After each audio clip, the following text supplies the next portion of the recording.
हमारे यूथ कांग्रेस के द्वारा ये प्रोग्राम आयोजित किया गया है, जिसमें जनता की जो मांगे हैं और जनता जो चाहती है प्रशासन से और इस भाजपा की सरकार से, और जो हमारे इस प्रदेश के मुखिया हैं मोहन यादव जी, और आपको जानकारी होगी कि विगत एक घटना घटी और एक घटना के बाद दूसरी घटना घट गई। एक घटना घटती है जिसमें एक बच्ची, जिसमें सारे किसान खाद लेने के लिए जाते हैं, वो बच्ची केवल ये मांग कर रही थी कि हमें खाद दे दी जाए। भाई उनका खेत वो हो रहा था खाद, लेकिन उसको खाद तो नहीं दी जाती, बल्कि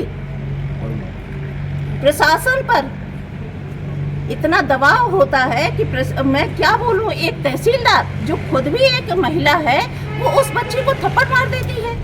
ये कैसा प्रशासन, ये कैसा शासन है जहां पर जनता यदि अपनी मांग रखने के लिए आती है तो प्रशासन की हिम्मत कैसे पड़ जाती है कि किसी बच्ची को थप्पड़ मार दे। वो ये घटना होती है। इसके बाद एक हृदय विदारक घटना होती है जिसमें कि भोजन, एक होटल गौतम रिजॉर्ट में भोजन बनता है, वहाँ का स्टाफ खाना खाता है और उसमें से लगातार 4 लोगों की मृत्यु हो जाती है।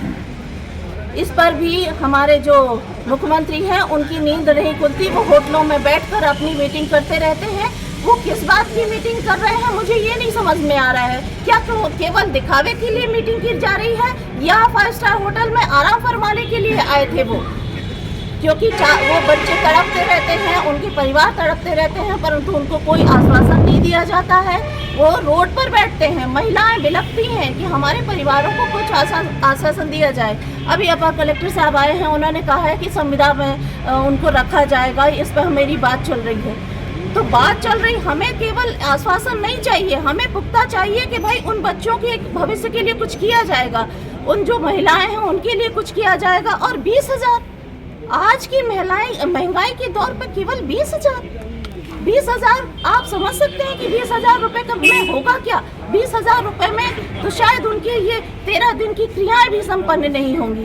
तो 20,000 क्या उन्हें लॉलीपॉप दिखाने का काम, उनको मतलब और कष्ट देने का काम किया जा रहा है कि जो मृत व्यक्ति मरे हैं उनकी कीमत केवल 20,000 थी, उनकी जो कमाने वाले व्यक्ति चले गए।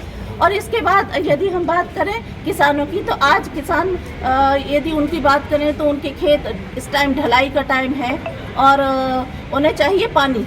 कम से कम 8 से 10 घंटे बिजली उनको दी जाए। यदि 8 से 10 घंटे बिजली उनको नहीं दी जाती है तो खेत में उनका सिंचाई नहीं हो पाएगी, तो किस तरह से हमारा अन्नदाता अपनी फसल को पूरा कर पाएगा? तो ये हमारी कुछ 4 या 5 सूत्री मांगे थी जो हमारे जिलाध्यक्ष हैं यूथ कांग्रेस के, इन्होंने और हम सब ने मिलकर रखी है।